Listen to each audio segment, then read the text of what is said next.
Siapa saja sih yang bisa sombong itu, Mas? Jadi gini, orang itu dari punya sepeda terus punya motor, dia mulai muncul kesombongan. Dari punya motor menjadi punya mobil, tambah lagi kesombongan. Jadi dia terancam sebenarnya oleh kelemahan jiwa. Jadi setiap akses yang naik, akses yang berkembang, itu resikonya karena dia harus diwadahi oleh jiwa manusia yang lemah, maka eksesnya adalah kesombongan itu, keangkuhan. Jadi singkat kata, makin kita kaya, makin terancam untuk hancur oleh kesombongan. Dan ini bukan hanya soal kaya, makin pinter juga biasanya makin sombong, Mas. Jadi ada yang namanya kesombongan feodal, itu untuk orang-orang kaya. Ada kesombongan kuasa, itu orang tuh makin berkuasa makin sombong, makin tidak tahu bagaimana berdiri sejajar dan dengan orang lain.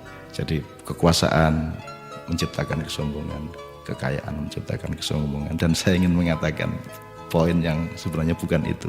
Kepandaian juga sangat berbahaya untuk memunculkan kesombongan kita. Dalam bahasa populer kita sebut keangkuhan intelektual.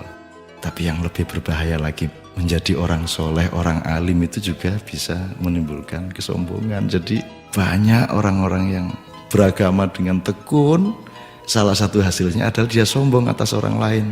Diam-diam selalu merasa lebih hebat dari orang lain, lebih masuk surga daripada orang lain, lebih diterima Allah oleh orang lain.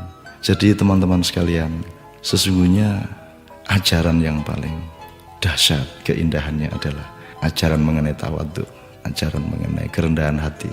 Jadi orang sholat, orang beribadah itu adalah latihan untuk mencampakkan diri, bukan untuk mengunggul dan menegakkan diri. Mencampakkan diri di hadapan Allah. Kita bersujud-sujud tersungkur-sungkur supaya kita siap untuk berlaku rendah hati kepada siapapun. Karena sekarang ini betul-betul bukan hanya orang kaya, bukan hanya orang kuasa, bukan hanya orang pintar, tapi orang alim juga sombong. Itu namanya kesombongan kesombongan orang alim. Jadi tidak lantas kita jangan jadi alim supaya tidak sombong, atau jangan tidak kaya supaya tidak sombong, tidak begitu. Tapi kayalah tapi tidak usah sombong, kuasalah tapi rendah hati, pandailah, karena itu menjadi justru lebih arif dan menjadi alim serta solehlah, supaya engkau mampu merendahkan dirimu di bawah orang yang paling rendah pun di kampung-kampung yang kumuh tempat engkau lewat dengan kakimu. Terima kasih.